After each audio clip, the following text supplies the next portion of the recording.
Bom dia, alunos e alunas do CAUNI. Hoje nós vamos terminar a nossa aula de Estados Unidos no século XIX.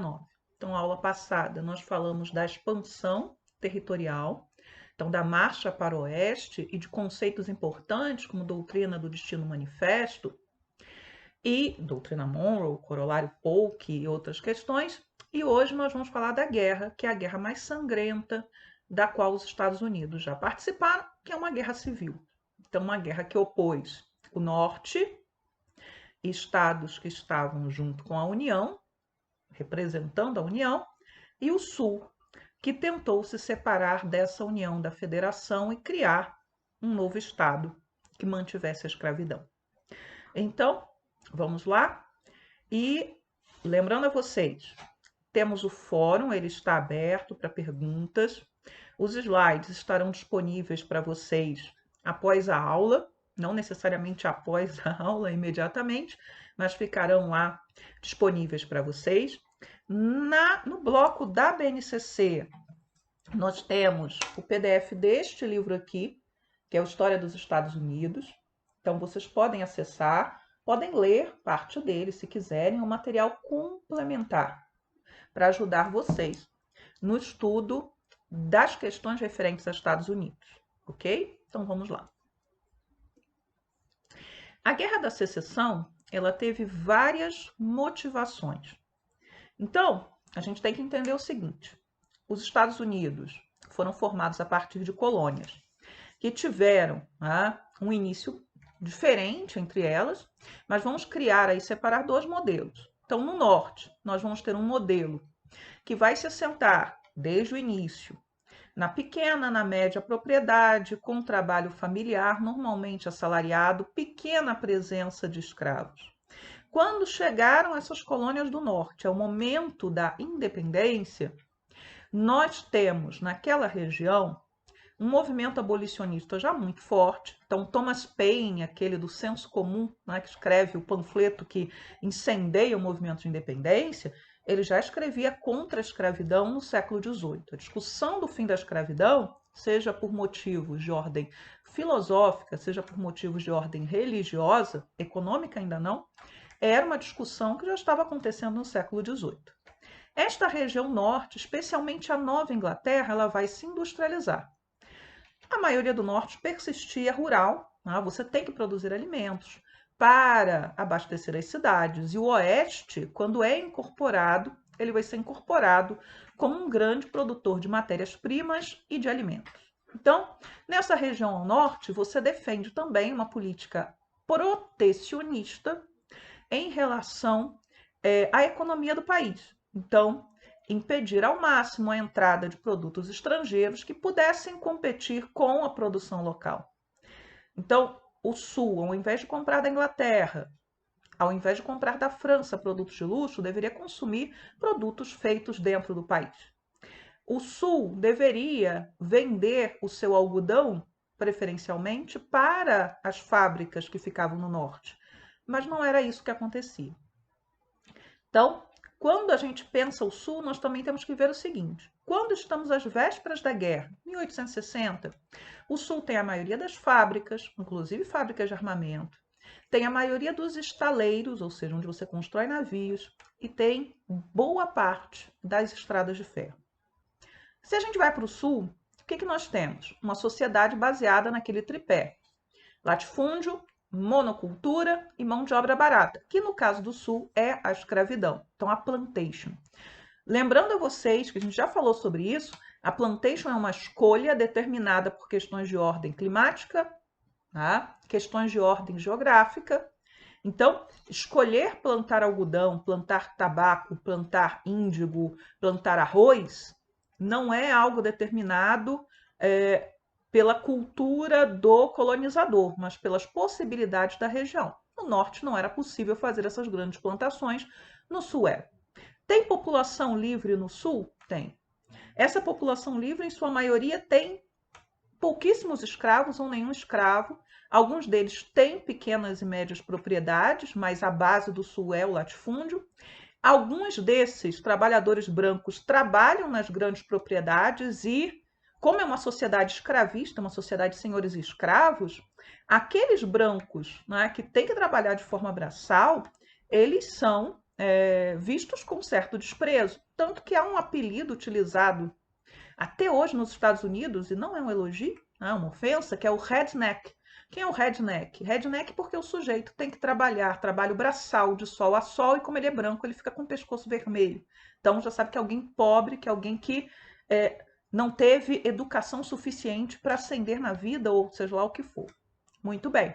Havia comerciantes nessas regiões, grandes comerciantes que faziam negócios com a Europa e que não têm a intenção de se submeter aos interesses do norte. Tá? Eles preferem fazer contratos com a Inglaterra, preferem, né, uma economia livre cambista, com o mínimo de tarifas alfandegárias possíveis e, de preferência, com uma moeda desvalorizada, que não era o que o norte queria. Então, para que você possa tornar os produtos do sul mais competitivos, porque há outras regiões do mundo que produzem algodão, que produzem as mesmas coisas que o sul está produzindo, ok? E a maioria da população do sul era de escravizados. Agora, qual a vantagem que o sul tinha numa guerra? E que vai fazer diferença no início, até o meio dessa guerra. O sul tinha os melhores soldados, o sul tinha os melhores generais, os melhores estrategistas dos Estados Unidos.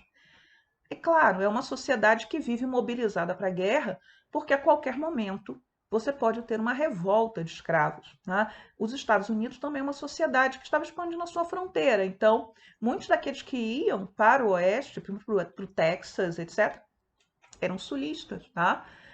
Então, essa sociedade mobilizada para a guerra, ela vai, né, mais rapidamente montar o seu exército num confronto com o norte. Lembrando aí, o norte está melhor armado, mas não tem soldados e generais tão experientes. A questão da escravidão é o principal divisor de águas dessa nação.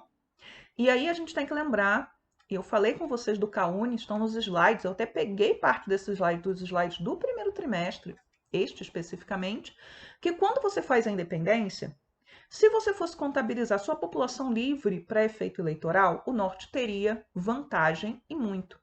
Então, o sul, para ficar na União, negociou que cada escravo valeria 3/5 de um homem livre. Então, o sul acabou ficando com 1/3 a mais de cadeiras no parlamento. E aí vocês pensem que cada estado novo que entra, com escravidão ou sem escravidão, pesa nessa balança. Tá?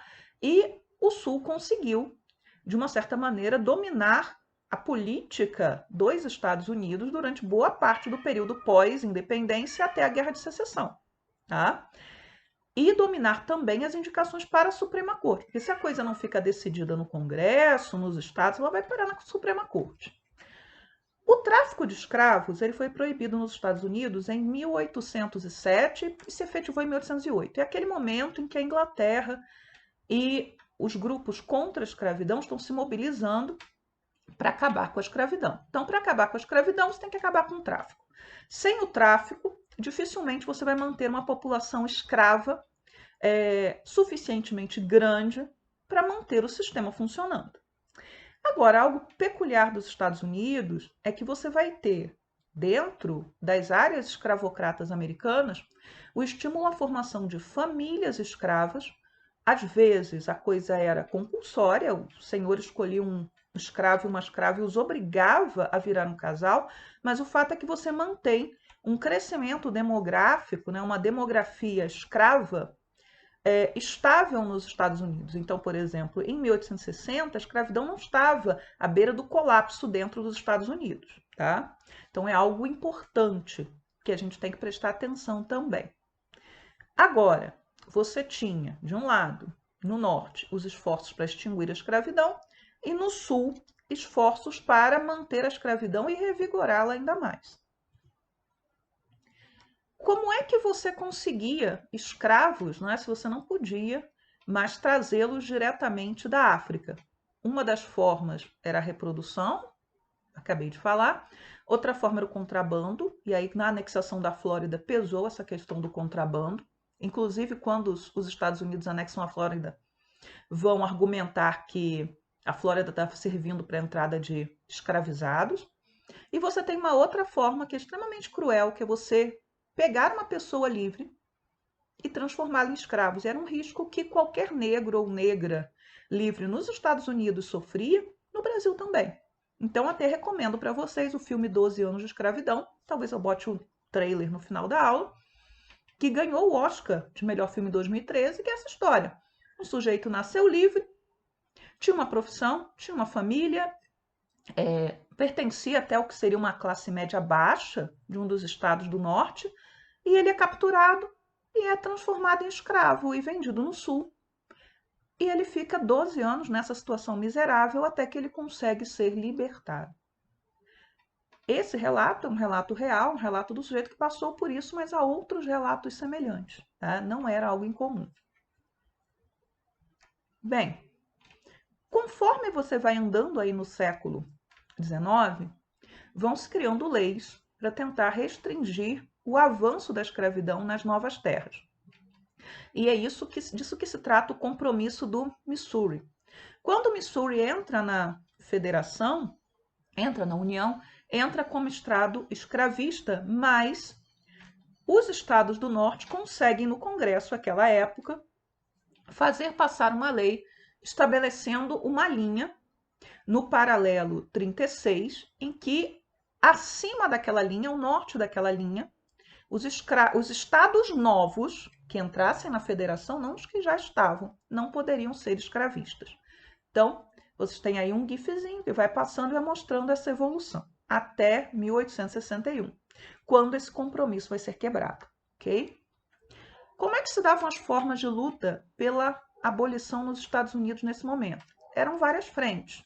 Nós tínhamos a frente política, então havia partidos, por exemplo, como o Terra Livre, ou Free Soil, né, que era o nome em inglês desse partido, que não está falando simplesmente de dar terra para populações livres ou que a terra... Não, não é isso. Terra livre da escravidão, tá?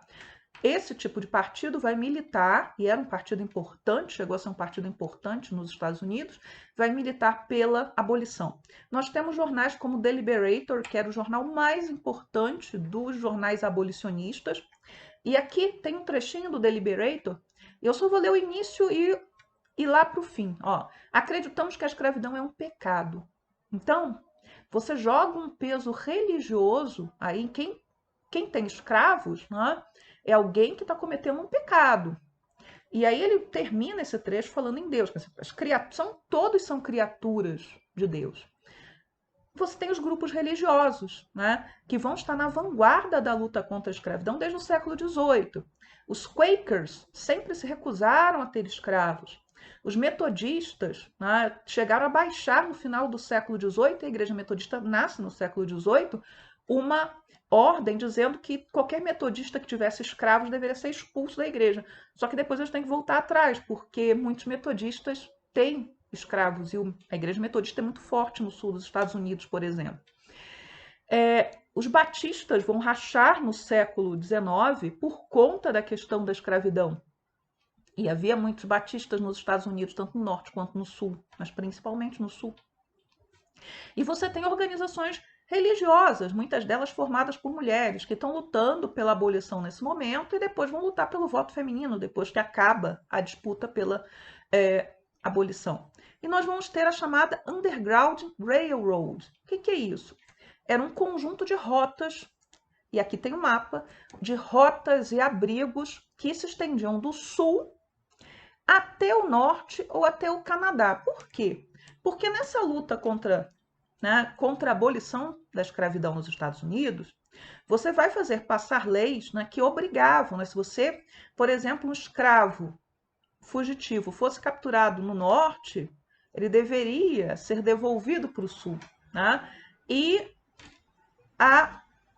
mandando esse escravo para o Canadá, onde a escravidão já tinha sido abolida, a legislação inglesa vai abolir a escravidão na década de 1830 nas suas colônias, e na Inglaterra já era proibida a escravidão. Então, você vai, né, no final das contas, mandando essa pessoa para o Canadá, uma forma de protegê-la. Então, o underground aí não é porque era por debaixo da terra, não, era porque era escondido. Agora, havia aqueles, né, que vão dizer o seguinte: a luta política, essa luta na imprensa, ela está esgotada e a única forma de acabar com a escravidão é pela via da violência, que é o caso do John Brown, que virou, né, que para os abolicionistas ele é um mártir, né, mas é um sujeito que ele se considerava escolhido por Deus, ele era profundamente religioso, e ele vai agir como um vingador, matando senhores de escravos, matando aqueles, né, que ele considerava como partidários da escravidão e que tinham usado de violência contra os negros escravizados. Ele acaba sendo preso e vai ser executado. E é uma execução, né, que vai ser considerada um marco naquele momento, que nenhum abolicionista tinha sido executado, né, por agir contra a escravidão. Mas o Brown ele tinha cometido crimes que, na época, nos Estados Unidos, eram passíveis de pena de morte também. Mas veja, por exemplo, ali do lado, um quadro da década de 1880, em que o Brown ele não está sendo apresentado como alguém ruim, né? Ele está ali beijando uma criança, está indo a caminho da forca, mas ele está sendo visto como alguém que lutou pela libertação dos negros. Um outro marco nessa luta pela abolição é a fundação do Oberlin College, em Ohio. Ohio é um daqueles estados novos, daquela região noroeste, e que vai ser um estado que vai abraçar bandeiras, né, que serão progressistas. O Oberlin, e depois vocês leiam esse texto em azulzinho aqui embaixo, ele vai juntar ideias abolicionistas e do Destino Manifesto, porque é um colégio, é a primeira faculdade, né, a primeira instituição de ensino nos Estados Unidos, né, bem sucedida, que vai integrar negros e brancos, todos na mesma turma. Veja que você está lutando por isso na década de 1960 nos Estados Unidos ainda. Então, Oberlin ele é pioneiro, e ali, né, e depois vai ser pioneiro na integração de mulheres também, mas a bandeira do Oberlin era formar verdadeiros cristãos que fossem construir essa nova nação nessas terras que Deus tinha dado para os Estados Unidos. Então veja que a educação ela está sendo vista aí também como uma chave para essa integração desses negros libertos a uma nova sociedade.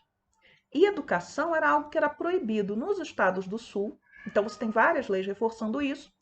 Era proibido ensinar, por exemplo, um escravo a ler e a escrever. Por quê? Porque houve revoltas no sul dos Estados Unidos, e a última foi em 1831, lideradas por escravos que sabiam ler, que sabiam escrever. Então, é um marco.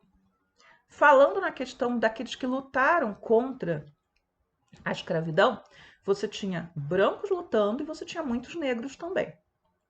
E uma das personagens mais lembradas nessa luta pela escravidão é a Harriet Tubman, que quando você mudar a próxima nota de $20, ela vai ser a primeira mulher que vai estar numa nota de dólar. A Harriet Tubman, ela era escrava, ela fugiu do sul e ela vai conseguir ganhar sua liberdade e vai ser uma militante, vai participar ativamente desse resgate e transporte de escravos pela Underground Railroad. Então ela vai participar ativamente, né, dessa luta ativa contra a escravidão. Houve filme sobre ela ano passado que concorreu ao Oscar, chamado Harriet, tá? Quem quiser assistir. Então, não é uma luta de brancos, é uma luta de brancos e de negros, e uma luta de grande, né, de longa duração. Aqui nós temos A Cabana do Pai Tomás, que é um livro que é marco na luta contra a escravidão nos Estados Unidos. Todo o livro didático fala da Cabana do Pai Tomás. Ele vai sair em 1852, falando das atrocidades cometidas contra os negros nos estados escravistas. Ele é lançado no norte, claro, e muita gente que até então não se preocupava com a questão da abolição vai passar a se preocupar. Então é um livro, né, que vai servir para acordar a opinião pública americana em relação à escravidão. Os sulistas vão dizer, muito do que está ali é mentira, não é assim que acontece, mas é um livro marco. Aqui do outro lado, a gente tem um cartoon político do Partido Democrata, que era o partido que defendia a manutenção da escravidão, contra o primeiro candidato à presidência do Partido Republicano. E esse candidato, né, ele estaria articulado nesse cartoon, vocês leiam, com todos aqueles que os sulistas, né, consideravam que era uma ameaça a essa sociedade americana, a essa nova nação. Então você tem os abolicionistas, os católicos, os grupos de temperança. O que são grupos de temperança? São aqueles que defendem a proibição das bebidas alcoólicas e de outras coisas que pudessem, né, atingir a moral da população norte-americana. Normalmente eram grupos religiosos liderados por mulheres. Depois, ano que vem, quando vocês forem ver a lei seca, vocês vão voltar a falar deles. Os praticantes do amor livre, as feministas e os socialistas utópicos. É impossível juntar esse pessoal todo no mesmo lado. Mas o que a gente vê nesse quadrinho, né? Então, como o Sul, porque o Partido Democrata é tipicamente um partido sulista nesse momento, percebe esses elementos que são considerados estranhos ao mundo ideal, que para eles seria o mundo do Sul, o mundo escravista. Bem, estamos às vésperas da guerra. Então, nós vamos ter a entrada do Kansas e de Nebraska na União. Ambos os estados eles ficam ao norte do que seria a linha do compromisso de Missouri. E o Congresso norte-americano, dominado por sulistas ou gente que não se importava com a questão da abolição ou da escravidão, vai permitir que esses dois estados entrem como estados escravistas. A lei vai para o presidente e o presidente assina, e isso gera uma grande grita no norte, porque você estava contrariando uma lei que já estava determinando que acima daquele paralelo não poderia haver escravos. Aí nós temos as eleições legislativas do Kansas, que vão ser marcadas pela fraude, pela violência, e quando termina a eleição e os escravistas vencem, aqueles que são contra a escravidão vão formar um parlamento próprio, né? Vão formar um congresso próprio e dizer que eles não aceitam aquela eleição. Então a gente já está ensaiando aí o que seria a secessão, a separação, a guerra de secessão. Também em 1854 é o ano da fundação do Partido Republicano, mas a gente já fala disso daqui a pouco, tá? Uma questão importante, né, que é uma das motivações da guerra, é também, né, esse descompasso na economia, que a gente já falou lá atrás, que transbordava para questões como as questões das ferrovias, e que depois o Sul vai sair perdendo por causa disso. Então, quando você tenta construir a primeira ferrovia transcontinental, que vai começar a ser construída durante a Guerra de Secessão, era para ela passar no sul, ela deveria passar no vale do rio Mississippi. Porém, os sulistas desconfiavam das boas intenções do norte, desconfiavam que eles teriam que pagar a conta, então eles decidiram que não permitiriam ali a passagem da ferrovia. Então, uma primeira ferrovia de integração que vai integrar o norte ao oeste sem passar pelo sul. Então, já vê aí, quer dizer, que o sul ele fica à margem desses progressos tecnológicos que vão fazer diferença na guerra. Aqui, olhem esse mapa, e depois vocês olhem com cuidado, que é a densidade, né? A densidade demográfica dos escravos. Quanto mais vermelhinho é o estado, mais escravos ele tem. Virgínia, Carolina do Sul, Geórgia, Alabama, Mississippi. Os estados que têm o maior número de escravos, seguidos depois de Carolina do Norte e Louisiana. Onde você tem muito escravo, você vai ter muita resistência a se falar do fim da escravidão. A questão dos partidos, hoje, quando a gente olha para os Estados Unidos, fica parecendo que sempre teve somente 2 partidos. Na verdade, nós já tivemos vários partidos, e mesmo hoje há vários partidos nos Estados Unidos, simplesmente eles não têm expressividade para tentar eleger um presidente ou para se fazerem representados de forma expressiva dentro do parlamento. Mas não era assim no século XIX. Você sempre tinha 2 partidos mais importantes e um terceiro que às vezes aparecia e conseguia se fazer representar. E outros também. Mas muito bem. O primeiro partido político dos Estados Unidos é o Partido Federalista. Vai ser fundado ali logo no momento da independência. É um partido que defende uma maior centralização política. É o partido do Hamilton, aquele do musical que está no Disney Plus, e do John Adams. Tá? Aí depois, numa reação a esse primeiro partido, vai ser fundado em 1792 o Partido Democrático Republicano. Esse partido, ele defende, né, uma maior autonomia para os estados e vai se opor às políticas do Partido Federalista em vários campos. Em 1834, esse partido vai rachar entre Partido Democrata. Então, o Partido Democrata é um dos partidos no mundo com o maior tempo, né, de funcionamento, de existência. E o Partido Whig, que é uma facção desse Partido Democrático Republicano, que vai repensar algumas políticas, que vai assumir uma plataforma parlamentarista e também vai se posicionar cada vez mais contra a escravidão.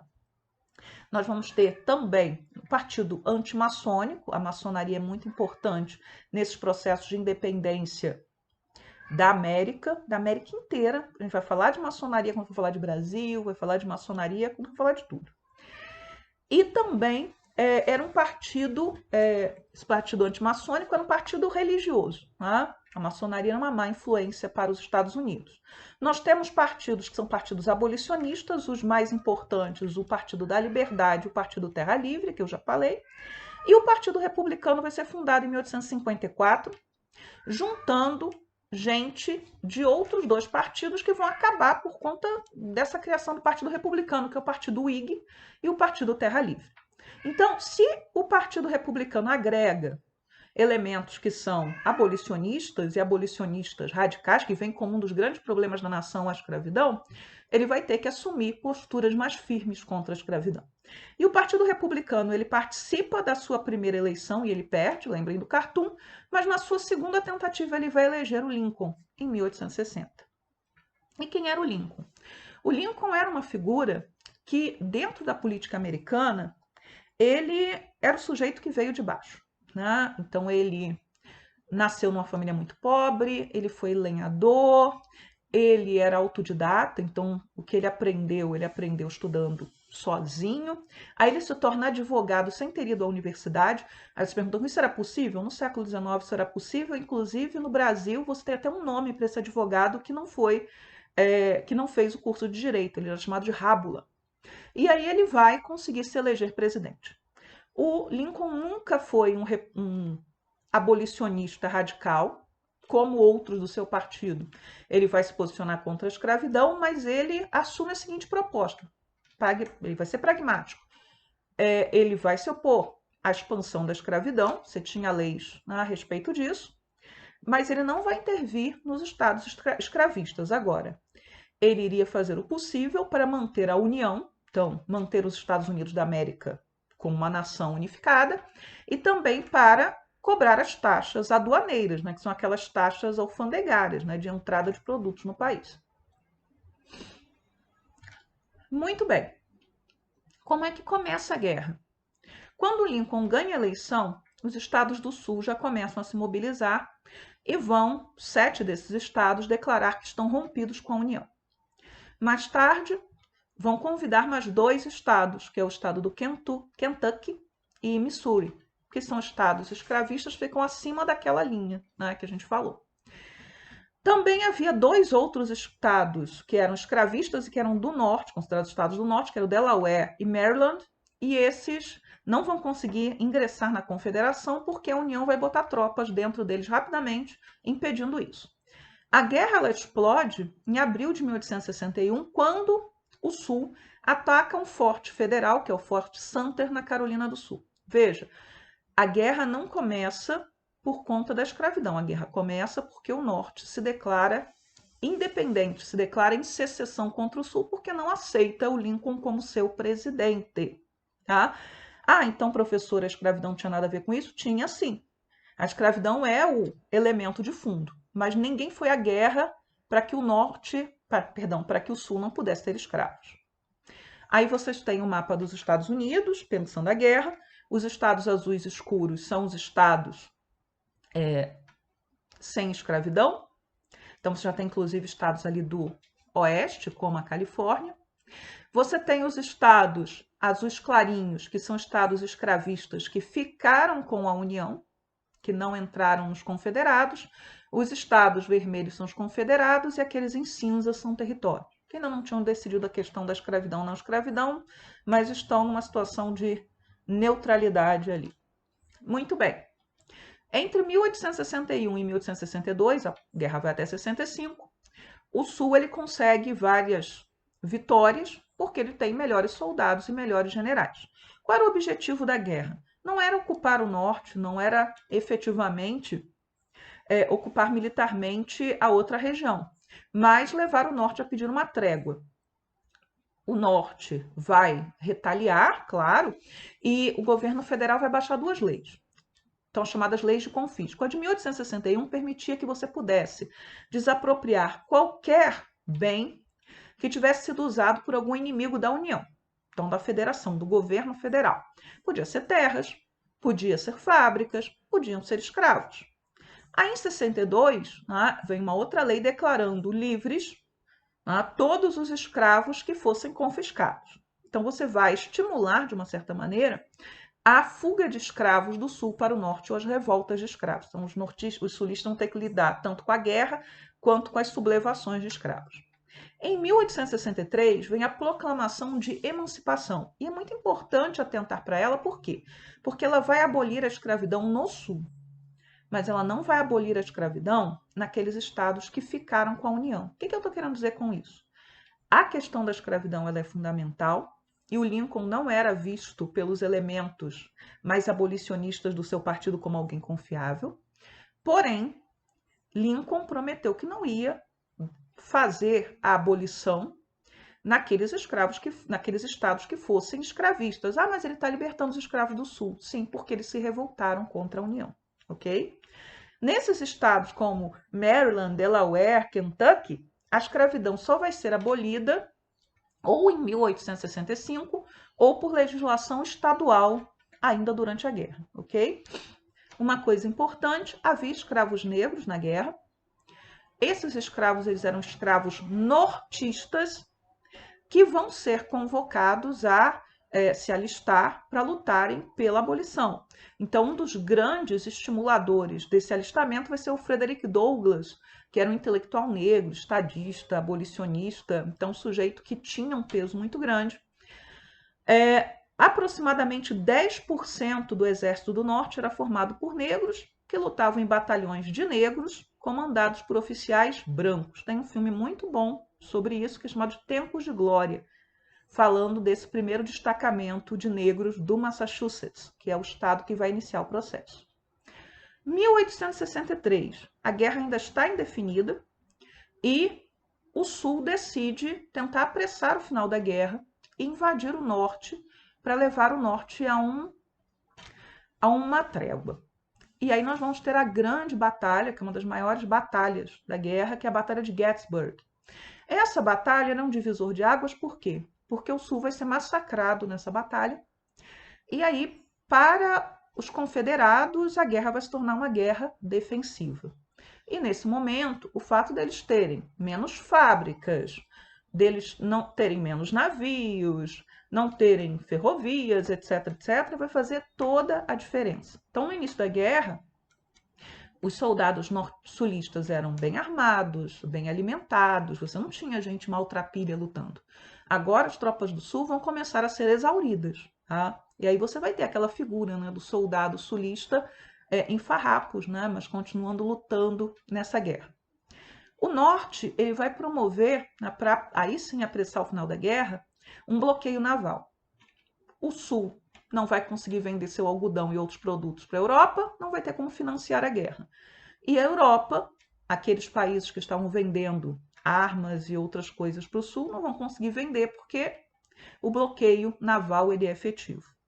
E o general Grant, né, que vai ser o grande comandante das tropas do Norte, há outros como Sherman, etc., vai invadir o Sul. E aí você vai ter os relatos, né, que além de usar de uma estratégia militar muito boa, também vai usar de grande violência, né, de arrasar mesmo, de terra arrasada, para levar os sulistas à rendição. Não é trégua, é rendição. Bem, a Guerra de Secessão está chegando ao fim. E uma coisa que passou a circular, principalmente na internet, é que havia soldados negros nas tropas do Sul. Os sulistas levavam seus escravos para a guerra, para fazer o quê? Né? Eles carregavam coisas, eles cozinhavam, eles cavavam trincheiras, mas eles não eram soldados. Toda a proposta de recrutar escravizados, né, e homens negros mesmo para a guerra, elas foram rechaçadas. Só vai haver aprovação de convocação de escravos para a guerra em março de 1865. A guerra terminou em abril, tá? E essa aprovação, ela vinha com o seguinte porém, mas depois da guerra eles continuarão escravos. Então, eles eram tão apegados à instituição da escravidão que nem fazer aquilo que em outros países se fizeram. Olha, se você lutar nas nossas tropas, você vai ser premiado com a liberdade. Isso aconteceu, tá? Então não deu certo. E fotos que circulam na internet, elas foram adulteradas, principalmente pelos grupos supremacistas brancos e outras coisas, ok? Bem, o Sul, estrangulado, vai se render. Então, a rendição vem em abril de 1865. O saldo da guerra é a destruição do Sul. Então, economicamente, o Sul fica devastado. Então, muitas propriedades são destroçadas, vão ser confiscadas pelo Estado. A terra vai ser redistribuída para brancos e para negros nesse processo pós-guerra. E os Estados Unidos perderam aproximadamente 3% da sua população.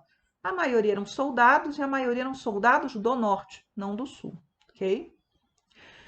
Aqui nós temos uma caricatura, né, já mostrando qual era o espírito do pós-guerra, que é a tentativa de consertar, né, de restaurar a União.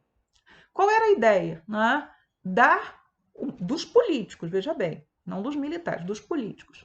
Dar o máximo de liberdade para que o Sul pudesse se reorganizar, desde que a União fosse preservada. Então, o título dessa charge, vocês leem depois as legendas, o lenhador trabalhando, consertando a União. Tá? Só que o lenhador, né, o termo usado para lenhador aí, que é o rail splitter, dá mais a ideia de alguém que corta, que separa, que rompe, do que alguém que conserta alguma coisa. Então é mais uma acusação ao Lincoln de ter destruído a União do que propriamente estar tentando consertar a União. Bem, logo depois do fim, né, pouco antes do fim da guerra, vem a 13ª emenda da Constituição dos Estados Unidos, abolindo a escravidão. Então, são 3 emendas constitucionais ligadas à guerra civil e àquilo que a gente chama de reconstrução radical. A 13ª, a 14ª, a 15ª, ok? Mas o Lincoln, ele vai ser assassinado no dia 15 de abril. Então, no iniciozinho de abril, você tem a rendição do Sul. No dia 15, o Lincoln é assassinado. Então, toda aquela ideia de vamos tentar acomodar as coisas, ela vai vir por terra, porque o assassinato do Lincoln vai transformá-lo num mártir e vai dar força a uma facção dentro do Partido Republicano que vai querer a inserção dos negros na sociedade americana e que vai estar preocupado com essa intervenção no Sul para que isso aconteça, que é a chamada reconstrução radical. Então, quando a gente chama alguém de radical, é preciso explicar que radical tem um sentido, vai à raiz. É um grupo que considera que determinada questão é a raiz, é a fonte de todos os problemas, tá? A gente tem que pensar desse jeito aí. E nós tivemos, né, nesse contexto, em 1868, a 14ª emenda. O que ela vai determinar? Que todos os negros são cidadãos norte-americanos e deveriam gozar das proteções da lei. Entre 1865 e 1867, nós temos o processo que é a tentativa de inserção desses negros livres na sociedade do Sul, concedendo-lhes voto e outros direitos que eram negados porque antes eles eram escravizados. Entre 1865 e 1866, o Sul fica ocupado militarmente, mas essa ocupação militar ela não vai se estender por muito tempo. Há historiadores, inclusive, que defendem que essa ocupação ela deveria ter sido mais longa para garantir a efetivação dos direitos dos negros, mas ela não foi. Então, desde o início, desde 1866, nós vamos estar tendo levantes de brancos, ex-soldados, linchamentos de negros, até massacres. Mas vejam aqui, 2 charges mostrando exatamente o voto negro. Essa aqui, né, você não tem o lugar, né, é uma charge simplesmente. Mas o que vai acontecer? Com a concessão de direito de voto aos negros, você vai ter uma maioria do eleitorado no Sul negra. E isso, para os brancos, vai representar uma ameaça. Nessa charge aqui, que tem o senhor idoso votando, tem um soldado ali da União, um soldado negro da União, em uniforme. Do outro lado, é tipo aquelas ilustrações, litografias, estão como fotos de época, né? É Nova Orleans mostrando também os negros votando. Um dos primeiros massacres desse período da reconstrução vai acontecer em Nova Orleans, né? Por conta da polícia local da cidade de Nova Orleans, que era integrada, que vai passar a ser formada por brancos e negros. Bem, o chefe da ocupação militar no sul é o General Grant. No início da restauração, da reconstrução, nós temos o interesse do Congresso norte-americano para obrigar o Sul a se curvar, ou eles seriam excluídos, por exemplo, da participação no Congresso, não permitissem o voto dos negros. Um dos objetivos dos republicanos radicais era aumentar o Partido Republicano no Sul, formando principalmente a sua facção ali no Sul, que era a facção dos republicanos radicais. Então, eles vão tentar cooptar os negros para que eles participem do partido. Políticos brancos vão vir do norte e também sulistas. Tá? Mas junto com esses políticos, junto com essa movimentação política, vem professores e missionários que vão tentar o quê? Tá? Criar condições para que esses negros libertos possam se tornar cidadãos dentro do modelo nortista. Tá? E aí nós temos as reações do Sul, que vão vir, né, de várias maneiras. Há reações políticas, mas há também a reação que vai vir da formação de sociedades secretas, a mais famosa delas, a Ku Klux Klan. Então, aí uma charge mostrando as ações diversas da clã. Então, poderiam, por exemplo, né, fazer visita a famílias negras, sequestrar homens negros, principalmente. Eles eram espancados, eles eram humilhados. Alguns eram mortos, não é? Você tocava fogo em igrejas negras, você vai tentar usar de todos os expedientes para intimidar a população negra e impedir que ela lute por seus direitos ou que goze dos seus direitos, inclusive do direito de voto.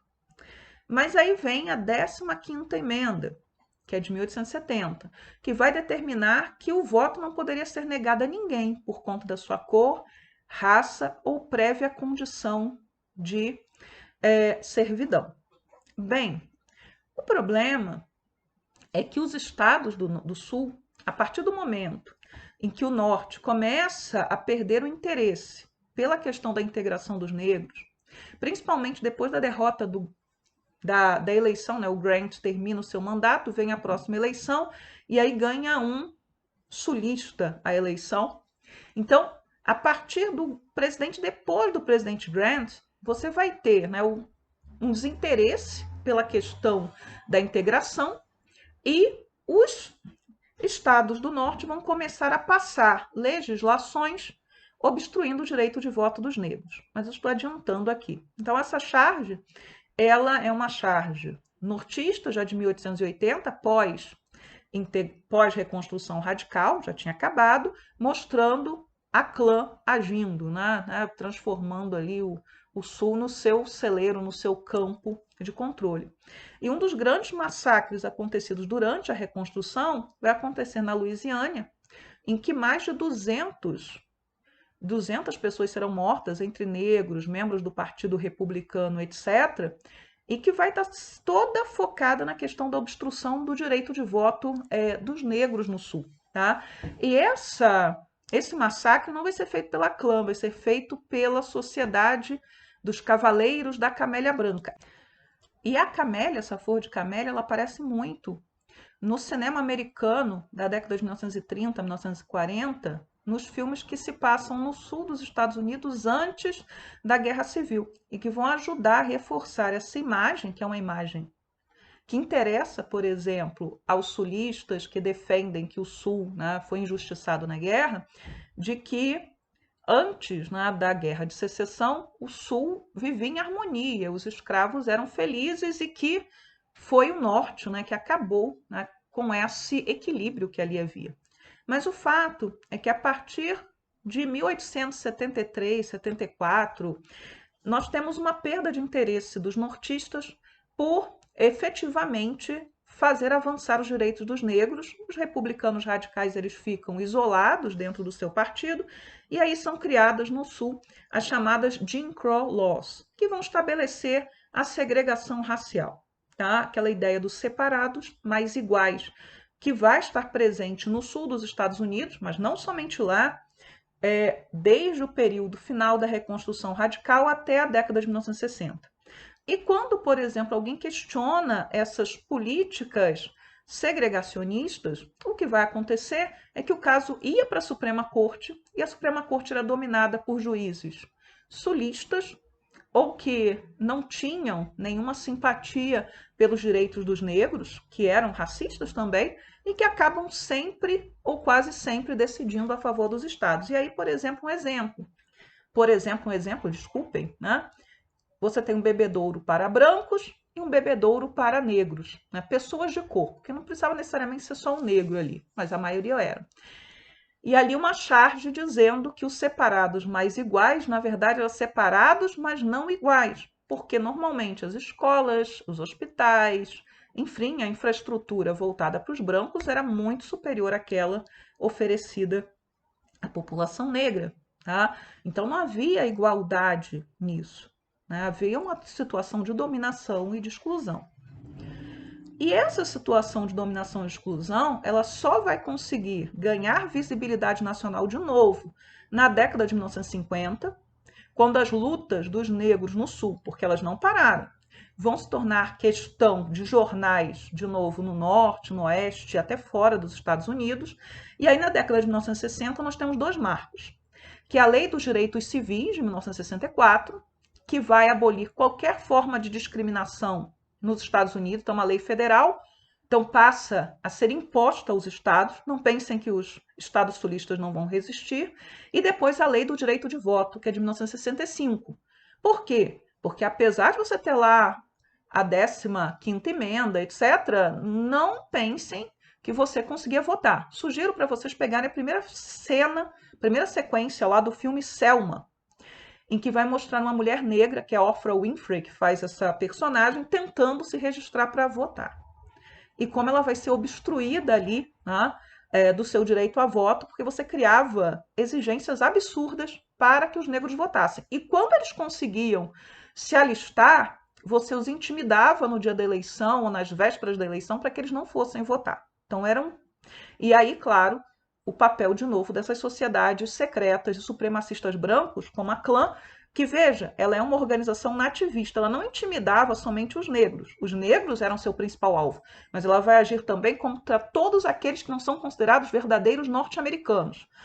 E quem eram eles? Católicos, judeus. Então, todos esses vão ser alvo da Klan, tá? E quando a Klan tenta ir para o norte, ela vai tentar não somente intimidar os negros, isso é um assunto do terceiro ano, mas ela vai tentar intimidar também os católicos em Chicago, em Nova York, em outras regiões, e aí ela vai tentar se meter com a máfia italiana, isso não vai dar certo, mas isso não é assunto nosso aqui. Bem, apesar de toda a resistência da legislação, nós ainda temos a manutenção nos Estados Unidos de tensões raciais graves, porque o racismo ele é estrutural, né? Você precisa fazer mudanças profundas na sociedade. Aqui terminando, duas fotos, uma da Marcha dos Direitos Civis, de uma delas, das tantas, da década de 1960, o Martin Luther King aqui bem no centro, do lado da mulher que está com a roupa mais clara, a roupa meio laranja. Luther King é um dos grandes líderes do movimento de direitos civis, não é o único. Você vê que há brancos também marchando junto ali com os negros. E na década de 1960, Luther King ele termina sendo assassinado por um supremacista branco, então assim, é uma luta contínua. E depois aqui do lado, o primeiro presidente negro que os Estados Unidos elegeu. Então, em mais de 100 anos depois da abolição da escravidão, você ainda vai estar lutando pelo direito dos negros ao voto, tá? 1865, 1965, e você só vai eleger um presidente negro nos Estados Unidos já no século XXI. Então, é uma questão ainda muito séria e muito complicada a questão dessa integração da população negra em termos de direitos, de cidadania dentro dos Estados Unidos. Estamos falando dentro de um modelo de Estado liberal, ok? Então, essa é a aula. Obrigada pela atenção. Qualquer dúvida, deixem no fórum. E desculpe porque a aula acabou ficando longa demais. Tchau, tchau.